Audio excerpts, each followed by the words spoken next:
I'm so pleased tonight to be able to introduce Dr. April Veness to you. Both Sally O'Byrne, who just spoke, and myself have known April, and we were beyond thrilled when she accepted our invitation to speak to you. She is a professor emeritus from the University of Delaware's Geography Department, and her research has focused and possibly will continue to focus on people, place, and time and how they intersect. She has a BA from the University of Arizona in geography and Latin American studies, and a master's degree from Michigan State, and a PhD from the University of Minnesota in geography. Dr. Veness has received numerous awards surrounding her work on immigration. She was also honored for excellence in undergraduate advisement and mentoring, and excellence in scholarly community engagement. In addition to doing local research on the Guatemalan community, a Rotary International Fellowship enabled her to spend 6 months in San Marcos, Guatemala, where she deepened community connections and even facilitated a potable water project. Her knowledge also was invaluable when the University of Delaware's chapter of Engineers Without Borders undertook a bridge building project in Guatemala. In 2019, the Delaware Community Foundation, with support from the Arsh Cannon Fund, enlisted her research, and she co-authored a report on Latinos focus on Guatemalans in Sussex County. Please welcome Dr. April Veness.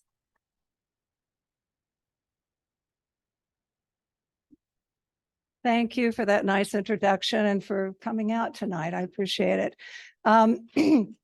Actually, some of what I'll talk about tonight are a few of the things that were just mentioned in the introduction. So you've had a little preliminary here.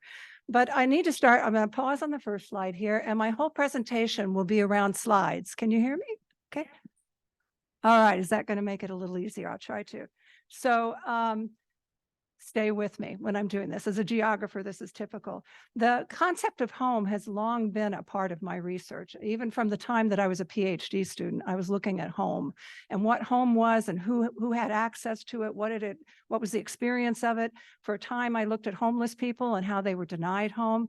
And then starting in 2001, I turned my attention to the Guatemalan population in southern Delaware, not necessarily because I picked that topic, even though I knew a little bit about it, but it really had to do with the fact that a student showed up in my office one day, and I'd never met her. She plunked herself down in the chair and said, "I'm looking for a thesis advisor. Would you be willing to advise me on this topic that's about all these Guatemalans that are showing up near my hometown in Milford, Delaware? And I just need somebody who will advise me on this." So I thought, okay, maybe this will work. I had a little knowledge of Sussex County. Here was a motivated student. That's always exciting.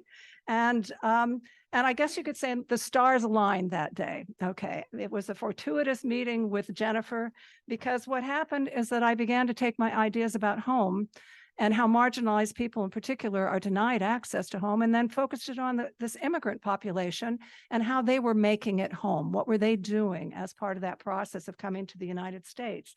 Not only did the students show up, but I had a little experience in Sussex County, second star aligning with this research on the homeless. So I thought, I've been downstate, at least I could say that I know a little bit about it. The third aspect of this that worked very well for me lining up is that I had already done research on immigration history. That was very much part of my PhD program. So I thought, okay, I could pick up immigration again as a topic. And finally, as was pointed out here, I did a degree in Latin American studies as an undergrad. And while I had 3 years of university Spanish, it was very rusty, but I was very confident at that point, I can brush it off. I'll be fine. I could, do this, okay. And then the other stars that aligned at that point is that I was very lucky over 2001 to secure funding through the University of Delaware. And the university was very generous over the almost 20-year period that I was working on this, funding not just my travels, but the students to go with me, as well as classroom aspects of this that I'll get into. And finally, I have to say that it was connections then that were made over 2001 with a handful of Guatemalan families in southern Delaware that really opened up the door for us going to Guatemala. Because I'm a qualitative researcher, my research is very much based upon field work.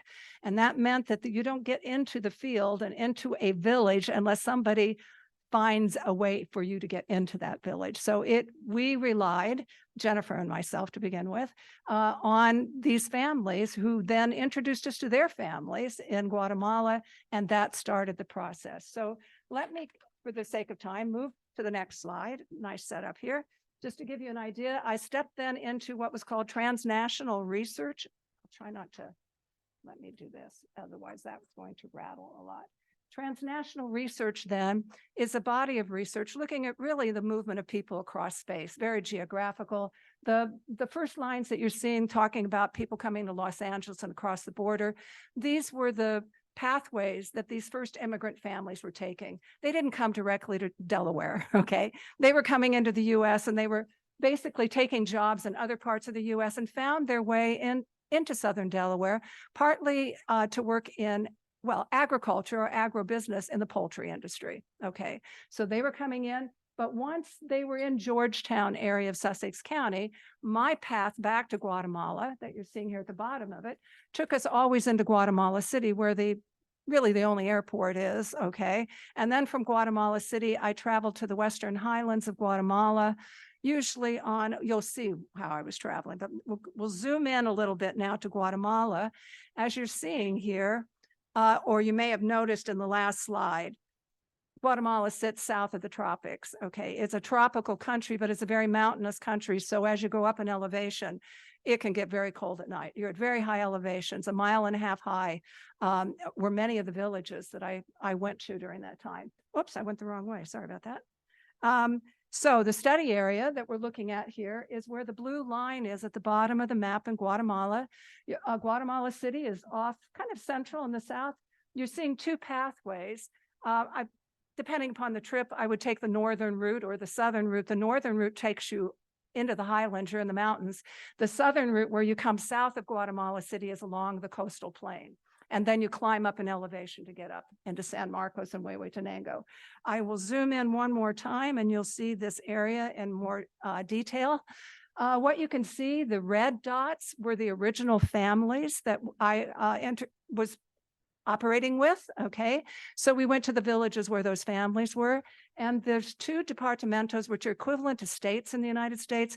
I went to San Marcos and Huehuetenango, and that's where the immigrants from southern Delaware were from. Okay, that's why I ended up in that part of Guatemala. Okay, so we would go through, and you see the initial host families. My first trip was in 2002. Between 2002 and 2014, I made 16 trips to Guatemala. Okay, and usually it was once a year, occasionally twice a year. It started off with just one student with me, and then I grew, and there might have been 2 or 3 students with me, and then finally it was like 5, 6, 7, 8 people. In the initial years, in the first trips, we stayed with the families themselves. And you will see their homes, okay, when we get into it. And that was in part because there was no other place to stay. You might have been lucky to find something else, but I also wanted to be as close as possible to understanding the families. When I was selecting the student to go with me, and they always got funded on this trip, I was looking for somebody whose Spanish was a lot better than mine, okay? So they were bilingual, truly bilingual. Okay, so we go out, and then you're going to see here, and I'm going to give you an overview. This is a 20-year view that you're going to look at here. Additional host families were added on as the years went on. That was partly because I'd go back to Guatemala, I'd get introduced to more families, or when I was in the village, they would say, oh, you know, my son or my daughter or my nephew or whatever's in Georgetown, look them up. And during those years that I was going back and forth, and that was really in that first decade very heavily, I took photographs and crock pots and cowboy boots and whatever the families wanted me to schlep down to Guatemala went with me. And then whatever their relatives in Guatemala wanted me to bring back, and then I'd bring them all back to things. I did have to put a couple restrictions on things that I brought back. When they handed me a dozen eggs, I said, I don't think these are going to get to Delaware very easily. Okay, so that was the back and forth. You see the yellow squares in the second. Well, after about 6 years, I got more and more involved in infrastructure projects, which I will get into. And finally, there were these amazing families, both in San Marcos, the blue dot up here to the left, as well as in Guatemala City, who, thank goodness, were in place because they also helped. And I'll give a bit more on that. But let's move forward. What I want to do right now is I'm going to move fairly quickly through a list of slides to give you a journey. Okay, so imagine yourself coming with me. You're arriving in Guatemala City in an airport, don't have that. And then my way out to San Marcos was to catch one of the regional buses. And I did this for multiple times. The regional buses were frequently buses from the United States. You'll see New Jersey Transit on the side of this one that have been purchased by the communities down there. And Huehuetenango, you see the Huehue at the front, is announcing that it's going off to Huehuetenango. Okay. From that interstate or interregional bus, usually then there was a conversion over to what became affectionately known as chicken buses. And these two started their lives in the United States as school buses and then got colorfully painted and displayed with all kinds of things inside. And they weren't the most comfortable buses to ride, especially if you're tall and your knees are hitting the back of the seat. But basically, this was very common. On those buses, this happens to be a group of men. I don't know if they were part of one uniform group, but typically when we were riding in the buses, it was a little more crowded than this, okay? I would often be handed without any explanation, here, will you hold this baby in your arms because I'm hanging on to something here? Or if it wasn't a baby in my arms, it might have been a couple dozens of eggs that were stacked up or whatever. It was very, very communal, okay, riding on the buses. From there, you can see other forms of transportation, still typical that you'd find horses. But if you were in a larger community with any kind of paved road or maybe not paved road, you might see vehicles, you can see cars and trucks. But we're going to get further and deeper into the remote reaches of this part of Guatemala, where starting off, there weren't as many paved roads, and you would often in the rainy season get very bogged down in the mud. And of course, the horse is still being used. I don't know how this little boy got a bike. It could be that somebody sent the money home and it was from an uncle or a brother or something in the United States, but we would follow them. The roads were treacherous, as you're seeing here in the highlands. This is very typical for San Marcos, what you're looking at with the switchbacks back and forth. It's about 200 miles from Guatemala City out to San Marcos, but doesn't sound very far, but it took 5 to 6 hours to get there, okay, because of the roads. And they would go back and forth. And what you're looking at here is subsistence agriculture. They're burning off the fields to the old stalks of the corn, typically, resupplying nutrients to the soil before the planting, and the communities are spread out. And you see the men working in the field here in the milpa, very steep hillsides that have been denuded of forest, which is going to cause problems with erosion that we're getting into here. And then finally, you might find an adobe house that once you've made your way into one of these nooks and crannies where people are terracing, you're seeing the terracing along the mountainside as they're growing their crops, not only for their own use, mostly for their own use, but any excess might be sold at a marketplace where they're doing that. Very much subsistence agriculture. Corn is the dominant crop in the highlands. So of course, for tamales, tortillas, and all of the things daily eating the corn that we're looking at that. And the cornfield there is very common. I'm in the highlands here at this point. And this happens to be a photograph from the lowlands looking back up to the chain of volcanoes that reach from really Guatemala City all the way to the Mexican border. Okay, and you're looking up at one of the volcanoes, but from the tropical area. Well, let me shift back up. I'm going to climb the mountain, but the adobe house was very standard. As families become wealthier, partly through remittance money that's going to be sent back from the United States, their housing materials improve, and they've moved towards cinder block housing. But this was the standard typical adobe house that was built in here. And you can see the family drying their corn for later in the season. Raimundo, who happens to be the man in this slide, lives in southern Delaware. And because he had all the papers to be able to travel back and forth, I often saw him in his village when he was there visiting with his wife and daughters that were there. And so I was there at the house. I even got to spend the night in this house once, okay, with them. And so in the different villages, I would show up, as I said, qualitative research. It was really sitting there and learning from the families. We would often share, as I said, the items that I brought back and just learn about their lives. Looking inside the kitchen, many meals I ate with these families, we had no other place to eat. So they would be cooking on an open fireplace, the plancha, and this was very typical kitchen that you're looking at here. You can see the open fire that they could, if they had meat, okay, that they could put into their diet, it was there. And now we're sitting down with one of the families, basically sharing whatever it is that they were eating that night. Okay, we tried to be helpful, the student and I, when we were there. And that might mean trying to make tortillas. Might not have done a very good job at it, but we were basically hanging out. Okay. Oh, I will go back. You see the woman sitting down. She's in her traje, which is a typical garment for women. The population in San Marcos and Huehuetenango has a lot of indigenous population there. These are the Mayan population. Typically, they comprise about 45 to 48% of the total population of Guatemala, and they have been historically exploited, oppressed, marginalized, whatever word you want with it, but not treated well. They are the most impoverished group in Guatemala. So it shouldn't surprise us that when their family members are leaving Guatemala to come to the United States, it's to improve their overall standard of living that they're looking for. Okay, so we're moving along. This happens to be a bedroom in one of the houses, and you can see it's very basic. It's kind of heart-wrenching to look at, and this is how many families were living in that probably a straw mat. If we got to a house where there was a straw mat, I did sleep on the straw mat mattresses. Another reason I didn't just take students that spoke Spanish, but I did intentionally select other women when I was going, because I knew that to show up with a man created different dynamics in the household.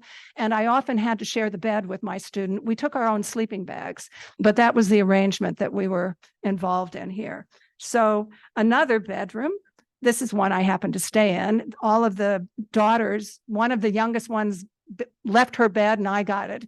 It was about 2 feet too short for me. So all night my feet were hanging out over the end of it, but it was wonderful to spend the time there. And you see the children's paintings. They were having great fun in all of this.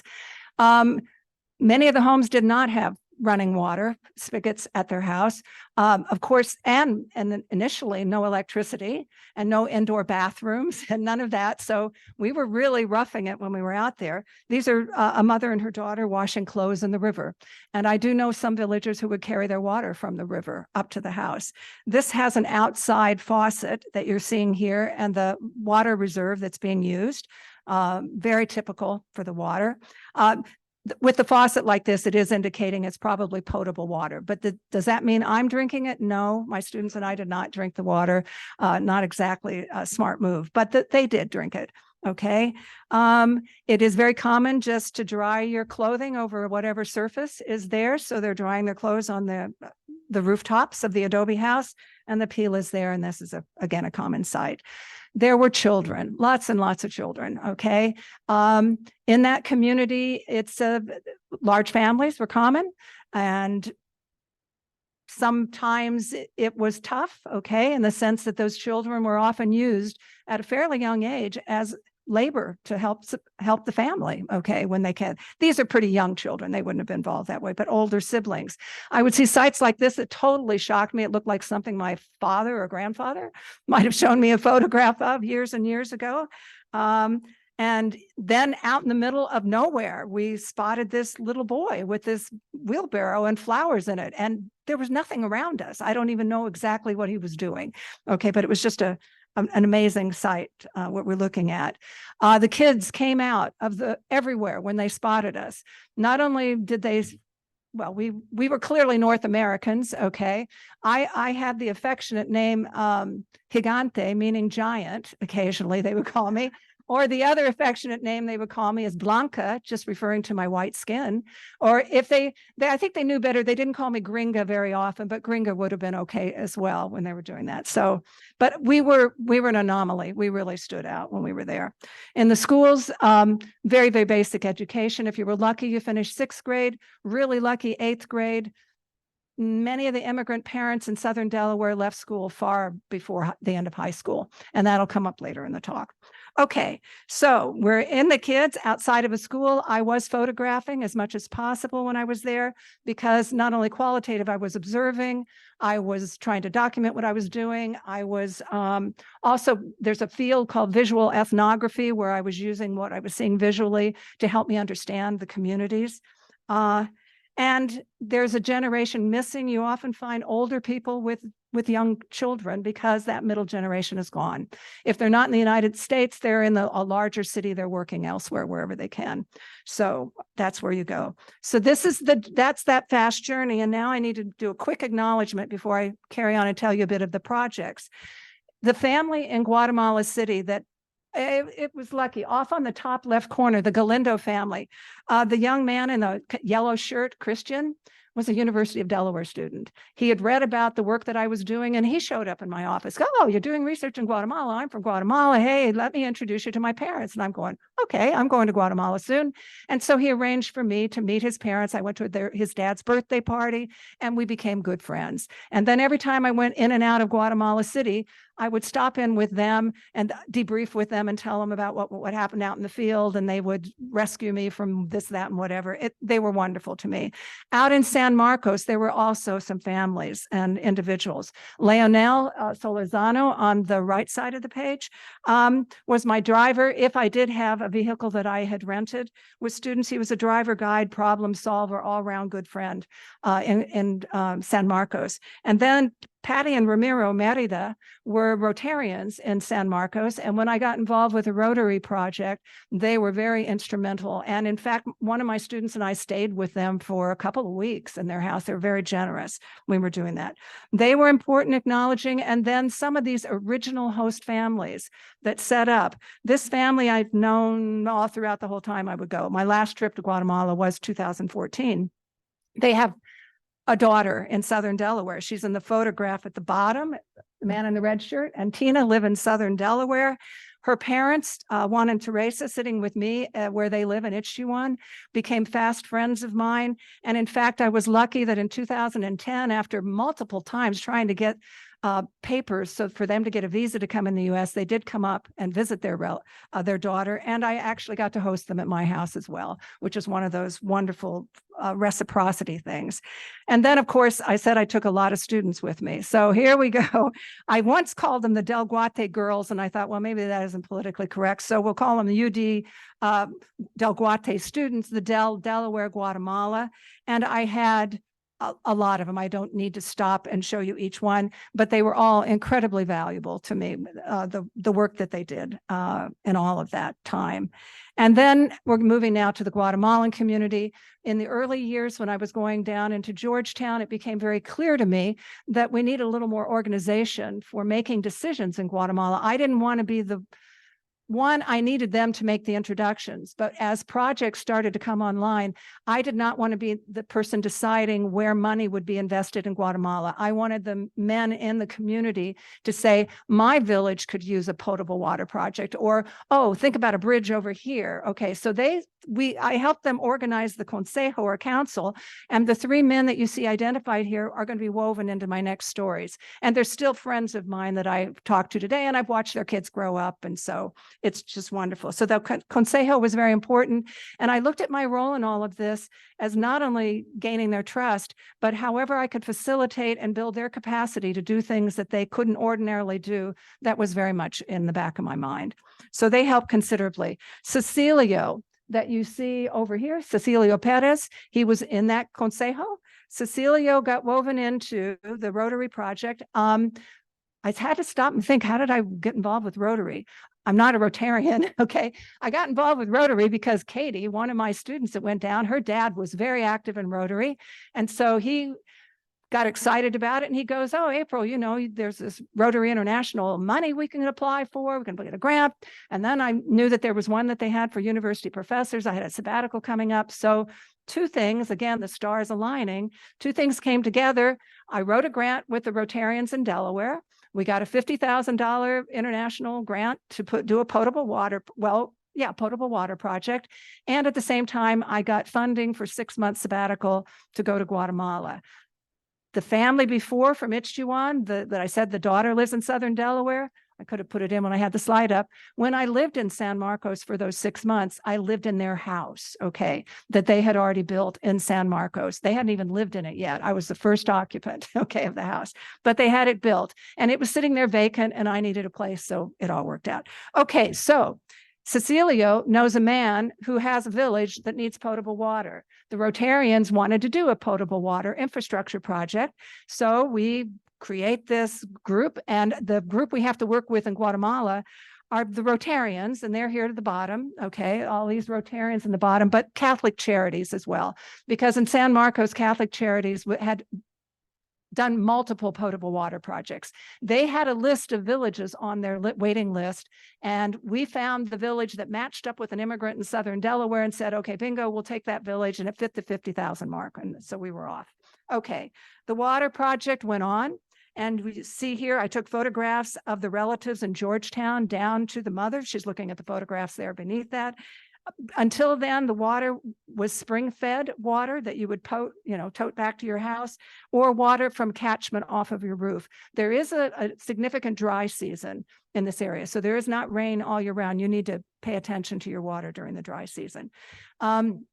Sarah and I went back for the commemoration of this, and we were celebrated because they had their potable water and the village was wonderful for us. So here we're bringing back all of the little banners and things for the Rotarians up here, and they waved us goodbye as we left. And it was a wonderful experience. It really was. It's my first time being involved in an infrastructure project. That's not my training. That's not my background. I got pulled in and I was very happy to be able to do that for people. And it was good fun. And then while I was down there, I gained a little bit of a small reputation of having succeeded at this. And then the Engineers Without Borders students on campus said, oh, well, maybe Dr. Veness can find a project for us in Guatemala. And I'm going, okay, all right, maybe I can do that. So we start talking back and forth. And as early as 2008, when I'm down there finishing off the potable water project, I now bring the men from the Consejo together and say, okay, you guys, the Engineers Without Borders are looking for a good project. You pick the project, you pick the place, and then I'll put you into contact with the students and we'll see if we can't get this to happen. Well, we did finally arrange that it was going to be Avelio's home village. He was in the Consejo of San Jose Petacalapa. And this is me out in the field, even before the engineers have arrived, and we're assessing the site where the bridge is going to be built. Okay. And just to give you a sense, on this little road going back to down to where the river is, usually it's just horse, a few pickup trucks, but when the rebar started coming in, everybody lined the pathways to watch what was going on. The kids thought this was just marvelous, okay, to do. Avelio played an enormous role. He came down in the early parts of it, and so that we wouldn't have to pay gringo prices for the materials for the project, because they knew we were here, he was the one negotiating the prices for the lumber and the rebar and the cement and the da-da-da, on, and we would go in and pay the bill, but he was making sure that we were getting the fair price. And then at the site, not only were the student engineers there, they had worked with their professors on campus to come up with a design, but they brought along some professional engineers from Delaware. And that's the man that you're seeing here in the light blue t-shirt, the older gentleman who's down there at the site when they're building the bridge.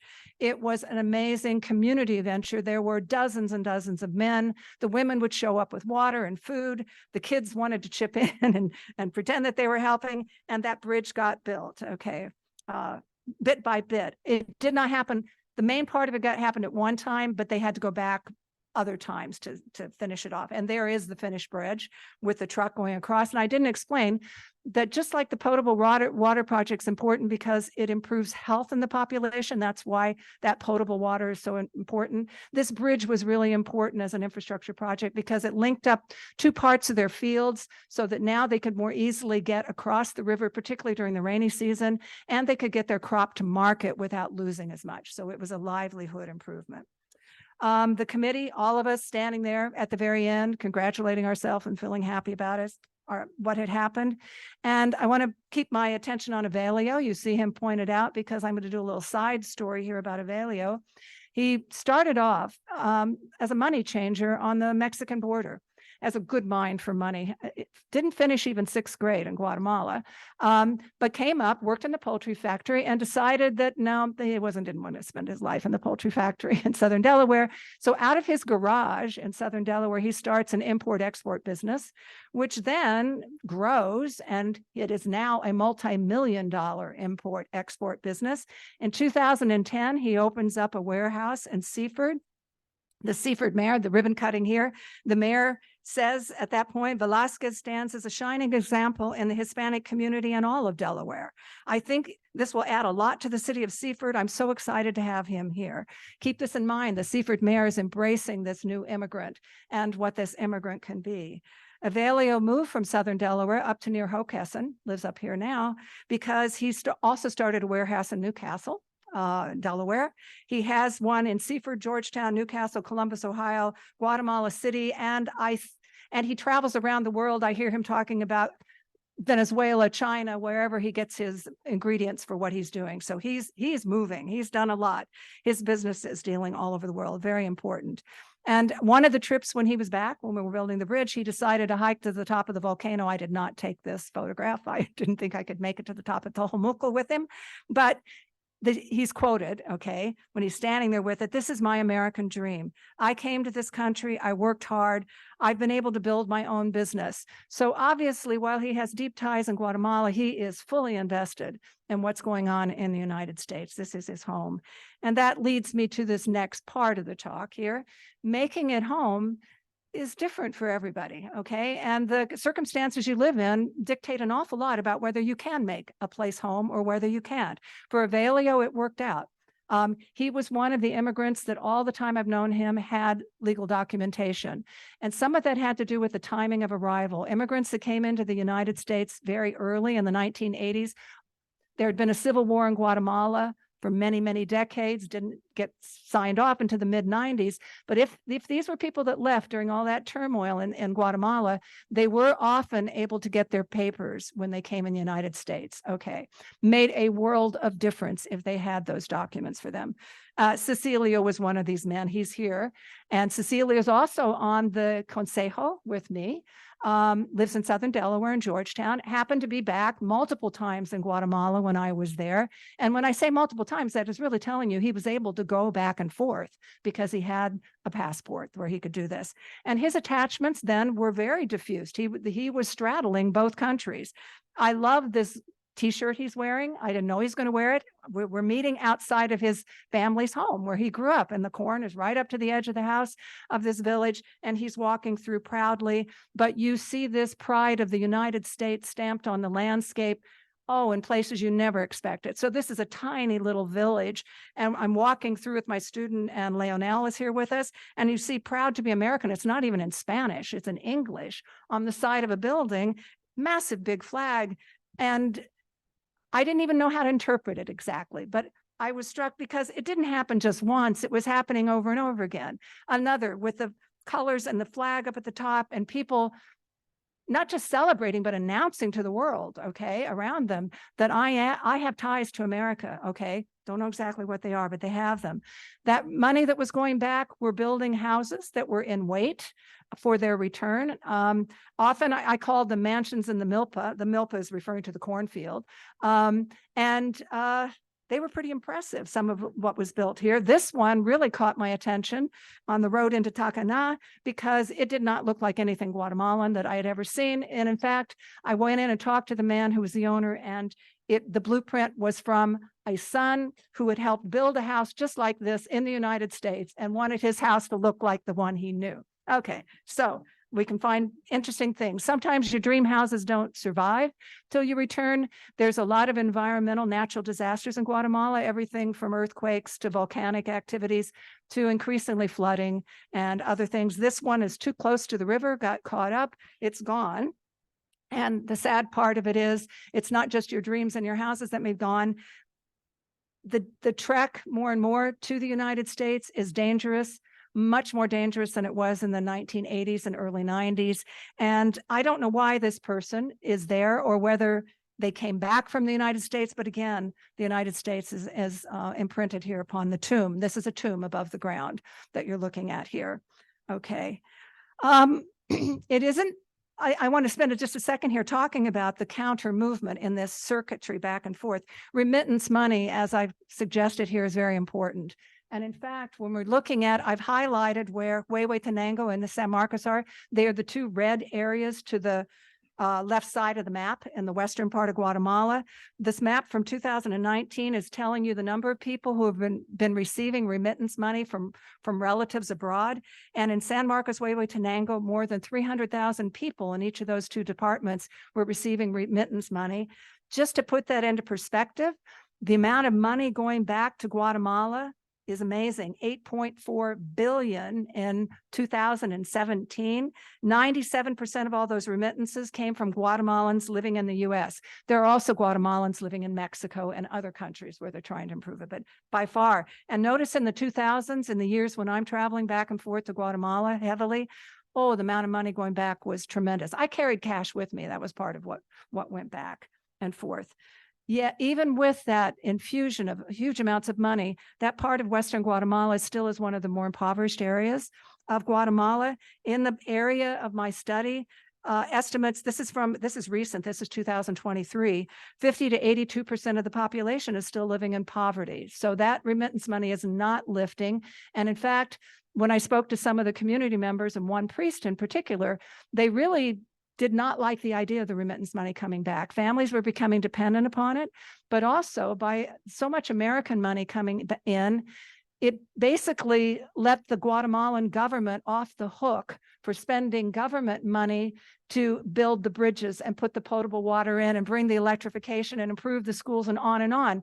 This was a private investment fund that was taking place out in those two departamentos rather than it being government finance. So great for the Guatemalan government, but it's not great for the communities who really need far more than what their families can send. Not only is the poverty continuing, but we're seeing massive landslides. That's what you're looking at here, where a whole face of a mountainside slope has eroded, cascaded here. And that has to do with heavy flooding, environmental change. Climate change is leaving a big impact in Guatemala as heavy rains are beginning to wash away, but that is being combined with the fact that the land is being over-cultivated. They're cultivating in areas where they really shouldn't be cultivating because of the slope angle. But that when you're hungry and that's what you have, that's what you do, okay? But there will be consequences of that. And then the other thing that's making it very hard for the communities to pull out is the drug cartels from Mexico have moved into that part of Western Guatemala. The Mexican boundary border is right there. And what that means is that a lot of criminal activity, violence, and plus government corruption in Guatemala has meant that even though the government has sent in military forces to those two departamentos in the West, it hasn't alleviated things. These military went in to eradicate poppies for opium production, okay? And the farmers were relying on the poppies to improve their income, all right, and all of this. So by taking the poppies out, then the farmers also have that out. And in fact, I looked on the US government travel information. It says for anyone going to Guatemala, reconsider it, okay? They're warning you not to go to Guatemala now. I might even reconsider taking students there, all the projects I did. And you notice that two departments on here are singled out, San Marcos and Huehuetenango, okay? My two departments, level 4, worst category you can get, do not travel, okay, it's saying, because of the crime and violence that's going on. So anyway, it makes it tough. The number of apprehensions at the border. Oh, well, no, excuse me, forget this. This is the deportees. There's not just movement of money. There's a movement here of, oh gosh, I'm running long here. I do need to move people who are being deported and returning home. Also doing it. And in one instance, I have helped several families to stop their deportation hearings. This is one family. And one of the ways that the government, US government, might reconsider deporting you is if the hardship conditions that you return to will be too much for your American-born children, okay, or if you're a US citizen. So that comes in. But let me shift here in the last minutes that I can do and all that to the Latinos here in Delaware. And I left Guatemala in about 2014, and really starting around 2010 and on, I put more and more of my attention in Southern Delaware. Latinos make up about 10% of the state's population. They're very clustered in Sussex County that you're looking at here. And the circle that you're looking at in red there is Georgetown, that you're looking at one census tract, that dark purple that's showing up, where there is a very high concentration of the Guatemalan population. In Sussex County, Guatemalans make up about 33% of the Latinos, with Mexicans making up another third. Georgetown has been the hub of that population from the very beginning. If you don't know, Georgetown's a pretty small place, about 7,600, maybe more, around 6,000 when I first started off. The Latino population is 46%. That's pretty sizable in a small town like this. And you get that contrast in the landscape from that historic architecture to these Guatemalan colored houses of turquoise and blue and things like that. It has created in Georgetown quite a rift. And there has been a lot of resistance in Georgetown and antipathy of this population. And in fact, some of the comments, I can say that 3 of my master's students worked on this issue in Southern Delaware. So we were able to accumulate a lot of data, a lot of historic information and a lot of surveys in the community. And people were saying, we've been inundated by this wave of Guatemalan immigrants. It's changing the look and feel of our town. We don't even know who we are anymore. And you notice the cornfield right there in Georgetown, and the Guatemala store, and the houses that have been large old houses that have been converted for families, and the flagpole with both an American and Guatemalan flag flying. And all of it. The Guatemalan population, meanwhile, this is the Georgetown folks saying, they don't even try to fit in. There's no interaction. They're here, but that thing's happening. And then you get these scenes of the woman walking with the basket down a street in Georgetown, and the woman with her basket up in a village that I traveled. And these kind of visual contrasts really upset the local population. It's like, you're not supposed to carry things on your head, in our town. This just isn't quite right. So it made it hard. And some of the public officials even came out and said things that maybe today they regret, but this is Takana, one of the communities that I went to routinely in 2019. You can see no pavement here. Yeah, there was one tall building, the check-in bus, but there were a series of articles written in the News Journal in the middle of in 2009. And the author, Summer Harlow, was giving a very sympathetic depiction of the Guatemalans in Southern Delaware, and the readers' comments came in and they just thought this was the worst thing in the world. How could she be so sympathetic to these immigrants who are coming up, taking American jobs and sending their remittance money home, and on and on. And so here we have the police chief of Georgetown quoted in the newspaper saying, I'd like to see what kind of upscale things are happening for them in San Marcos that they're not doing here.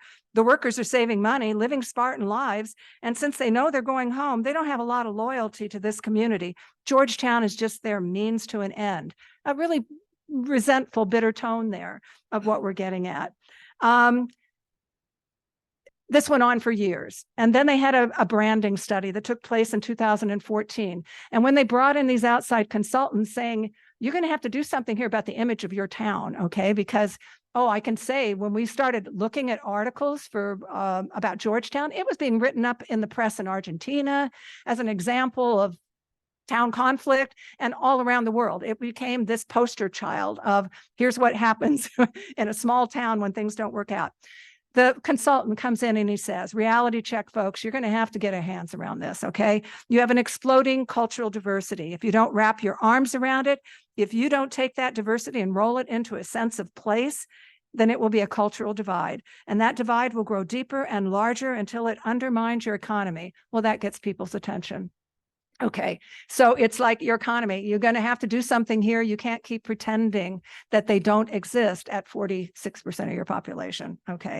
So same time, and we're sort of getting me back in the picture.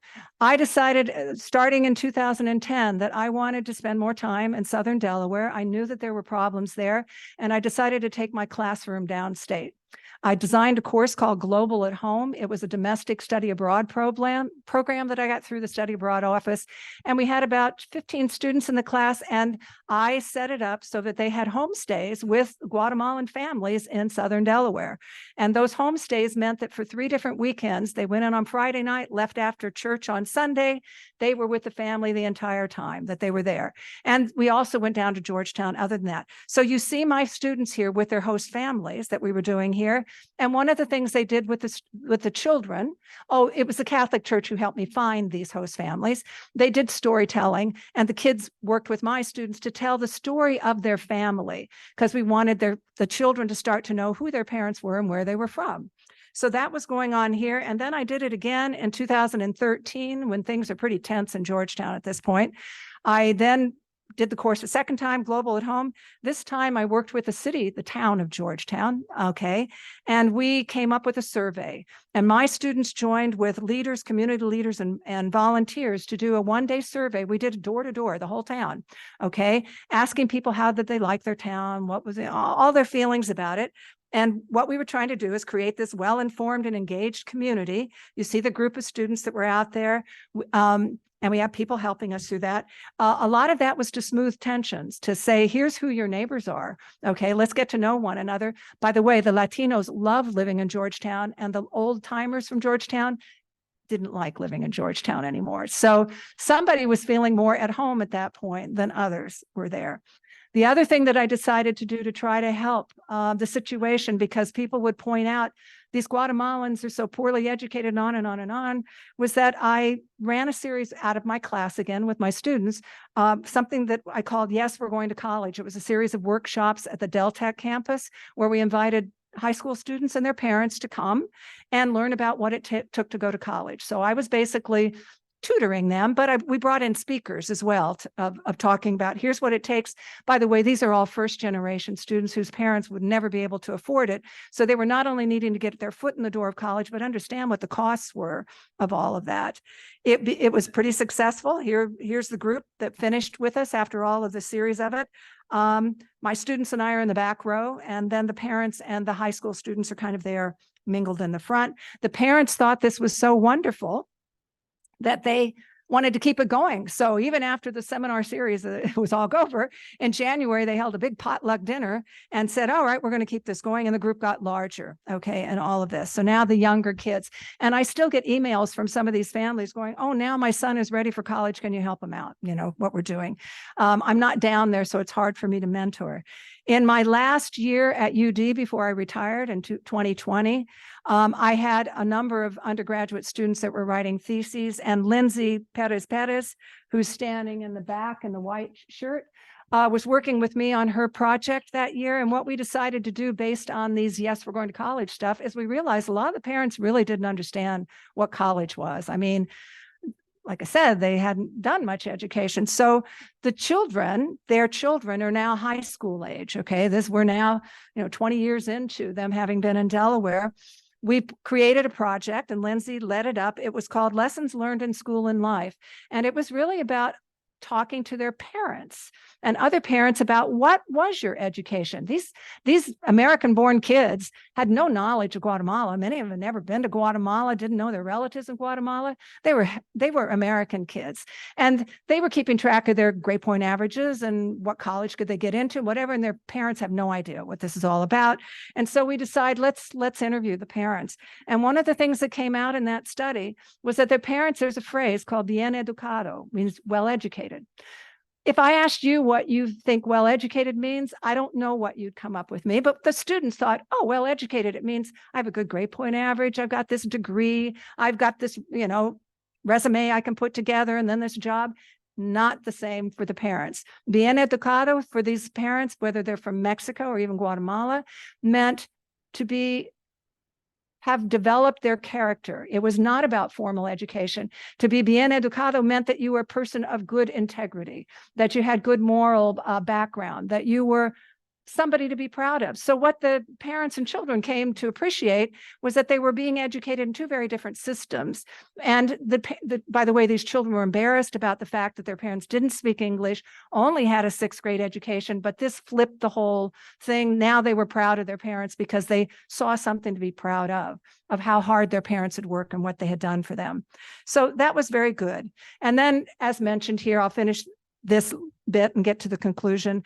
I got very involved with the Delaware Community Foundation because they needed somebody with a footing in the community, and I was known enough that they approached me and asked me if I would take a consulting job with them to help do the research for the big report that was there. And I'm not going to give the findings from that. That's online. You can go to the Delaware community, but it was really to try to change the narrative about how Latinos are looked at in Southern Delaware. Rather than them being a detriment to the community, this is about all the different ways that they're an asset to the community in here.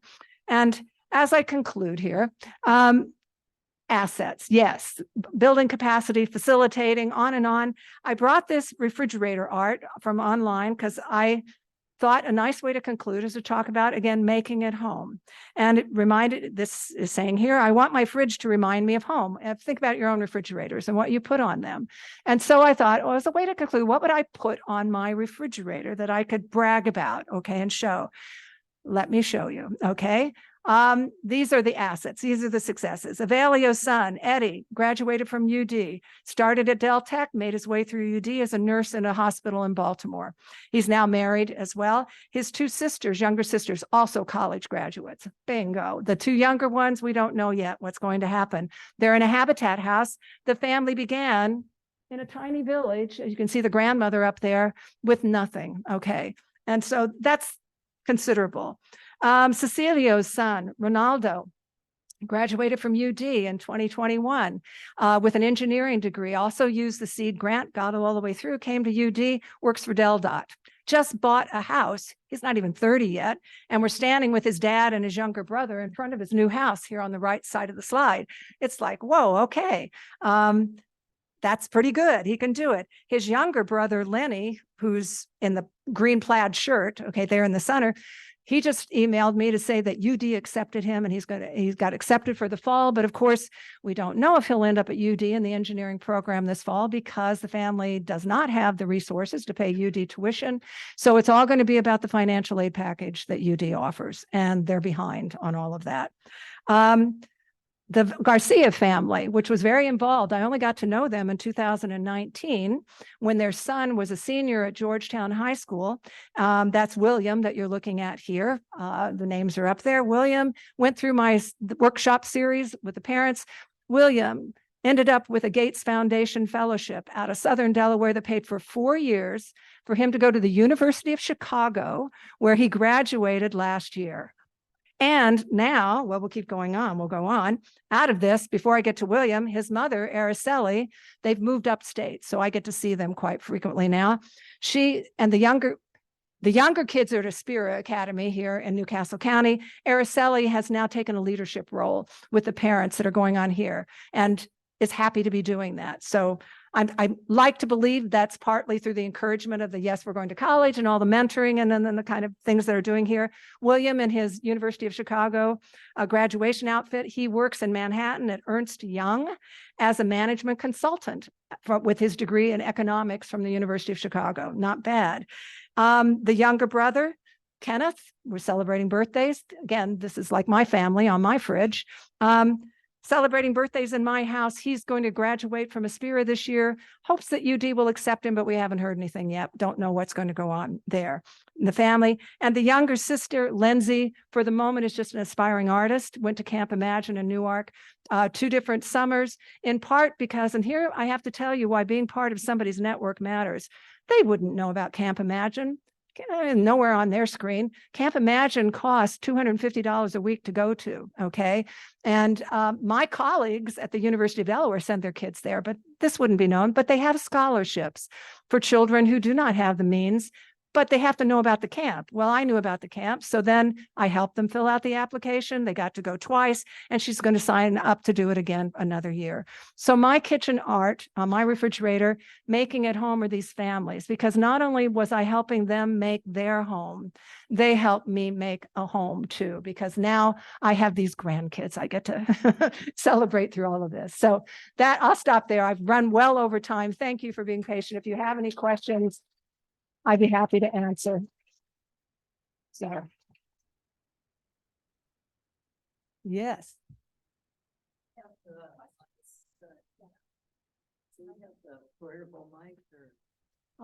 Oh, here, it's it. Somebody, I think this is it. Well, I don't know if maybe I don't know how to get it out. Yeah, I think we can, I'll repeat the question if anybody, yeah, Sally. One question I had was about the language, because how many of them was Spanish their native language? How many of them actually spoke Spanish when they arrived? Okay, this is a good, the question's about the language that the immigrants were speaking when they arrived in the United States. Okay. There are 13 or 14 different indigenous languages in Guatemala. In that western part of Guatemala, the language is Mam. And in those communities, several of them, out on the street, people are speaking Mam. And some of the immigrants knew Mam. But when they entered the school in Guatemala, if these are parents who are now in their 40s, if they entered school in Guatemala, they were not teaching it in Mam. Okay. So they were forced to go to school and learn Spanish. So most of them, I don't know any of them that don't speak Spanish. What's rarer here in Delaware are the ones that continue to know Mom, okay, from their childhood. And their children don't know Mom at all, okay, in all of this. And they know Spanish. The kids are all bilingual. So it's a challenge. And in other communities where a lot of the indigenous population has shown up, they've had to get lawyers and other people who speak the indigenous languages to help them and all that. They had a little bit of a problem in Sussex County with this initially. Another question. Yeah. All of these people to Georgetown, what was the origin of their... Okay. So the question is, why did they end up in Georgetown in southern Delaware? I probably went across that a little too fast in the beginning. It was really that they heard about job openings in the poultry industry. That was the biggest industry. And you may ask, why were those openings there? As development began along the coast, let's go Lewis, Rehoboth, Ocean, all that development, the people who used to work in the poultry industry, the lower income white or Black population, moved to take those jobs along the coast, improving it, leaving openings in the poultry and agricultural industry. So in that, then the poultry companies went off and recruited. They basically looked for laborers that would come in and take the jobs. And once you've recruited the first families, word of mouth, it goes back and other people know about it and it just snowballs. Yeah.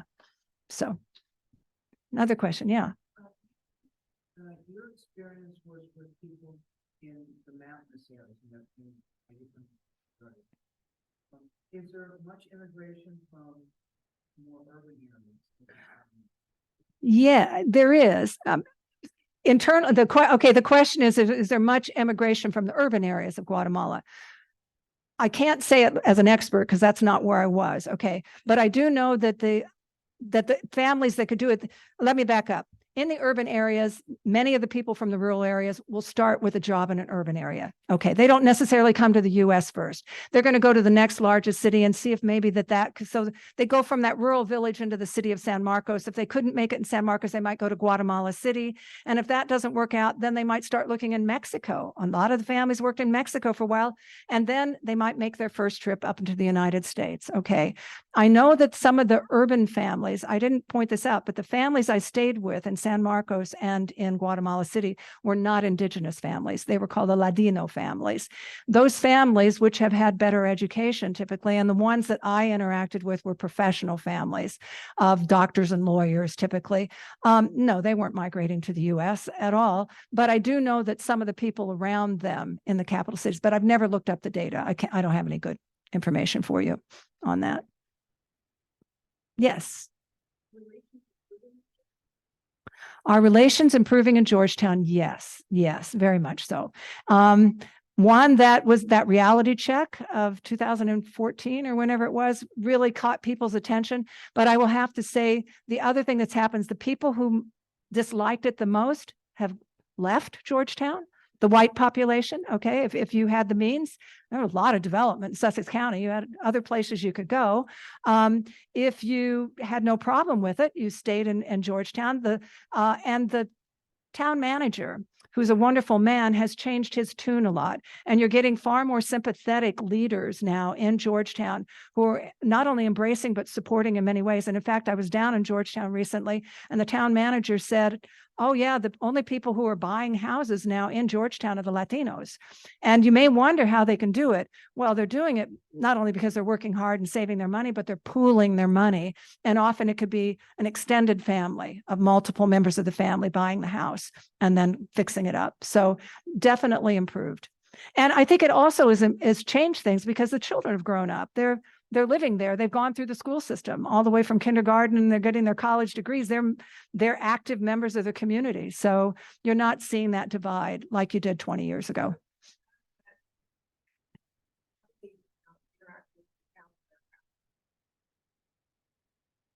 Question is how do the Guatemala Latino immigrants interact with the towns?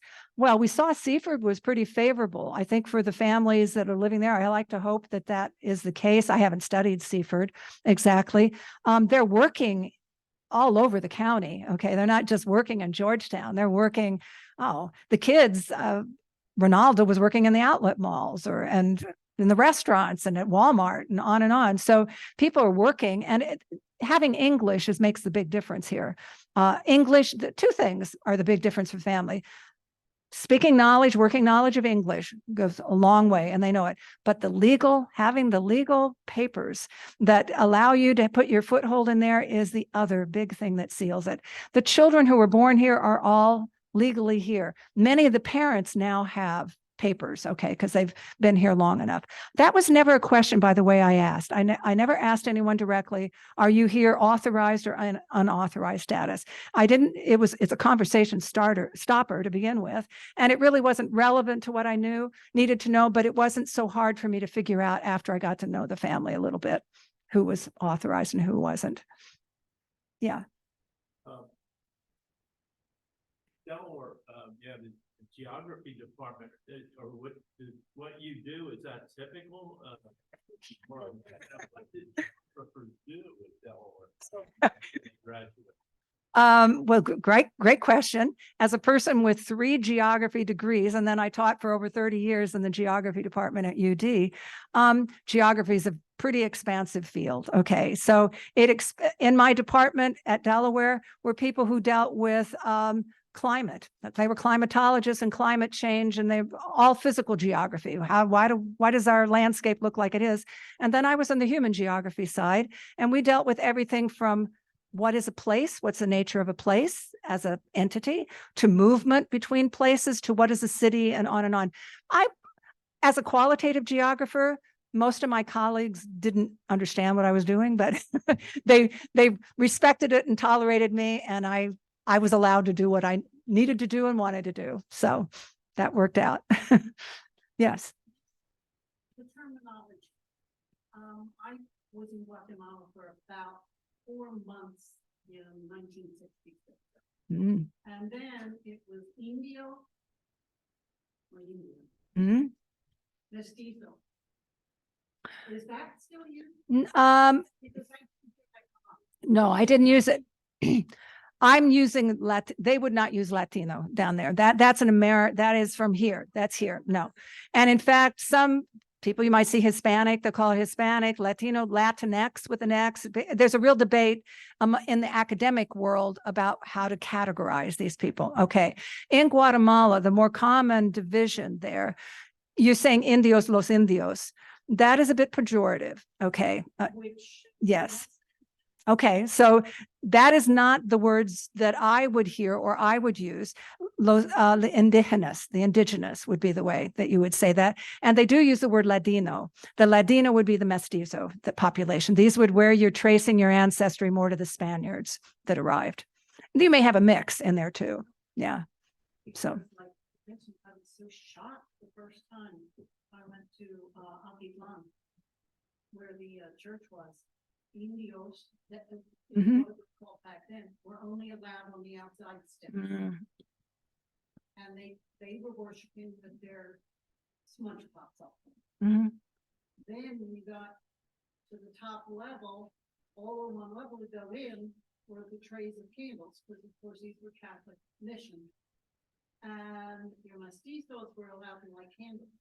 They were not allowed to go into the pews. Anything therefore, forward into the pews or that type of worship was just for the elite, the European. I'm sorry you had to see that. That was much earlier, but that was, yeah. Yeah. It was like change. And I saw elements of it. it hurt very much with one of the families that I stayed with. They had servants who were the indigenous, and it wasn't the fact that they had servants that was the problem.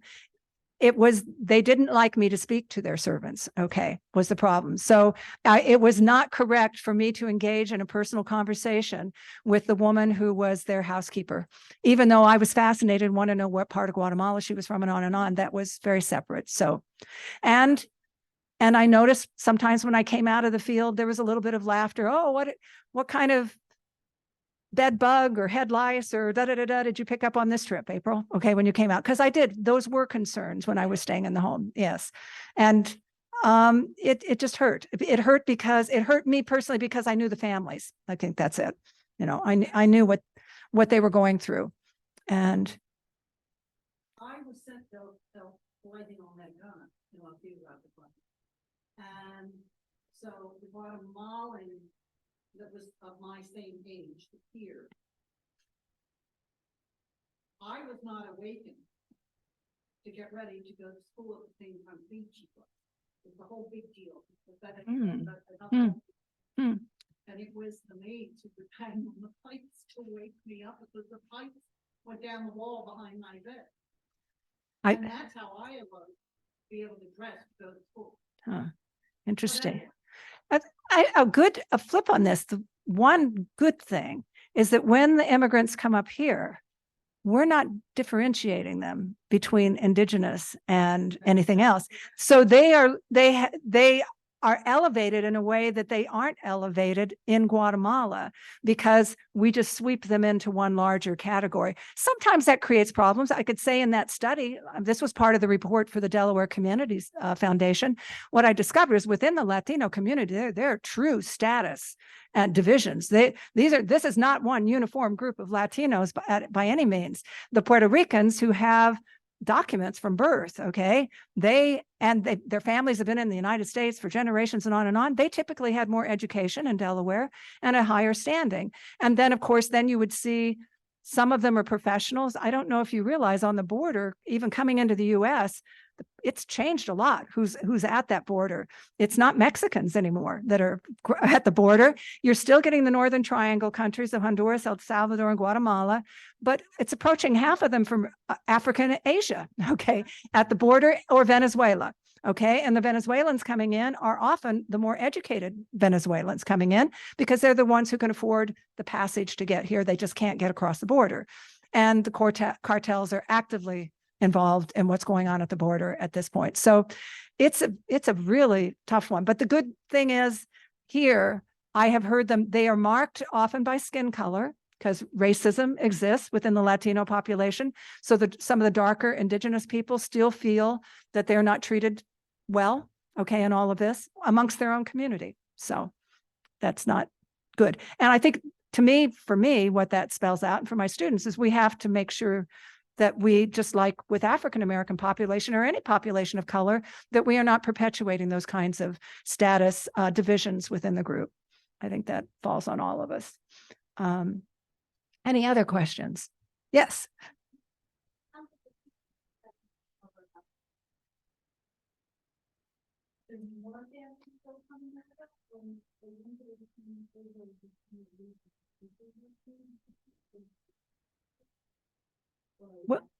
When I was first in Sussex County doing research in the late 1980s, there were some Latino Guatemalans coming in, okay, a small group. It was through the 90s, the numbers got bigger, and then the 2000s, okay. There still are people arriving.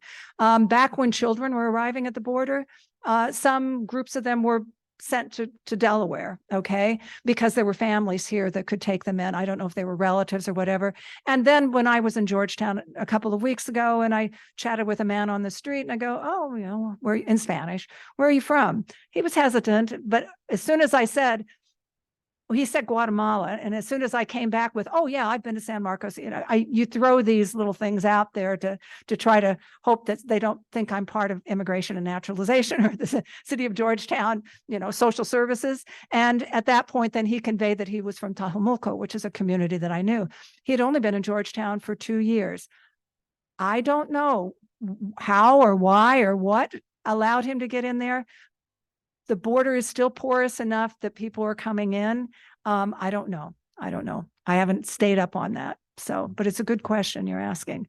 And I think that as long as the conditions are so awful, not just in Guatemala, but in many countries around the world, we shouldn't be surprised when people take every earning they have. And it's not just their own personal earnings, it's their whole family and community have pitched in their earnings and try that lottery of luck or no luck of getting across the border. Because once you're here, of course, the job, what you have is far better than what you're going.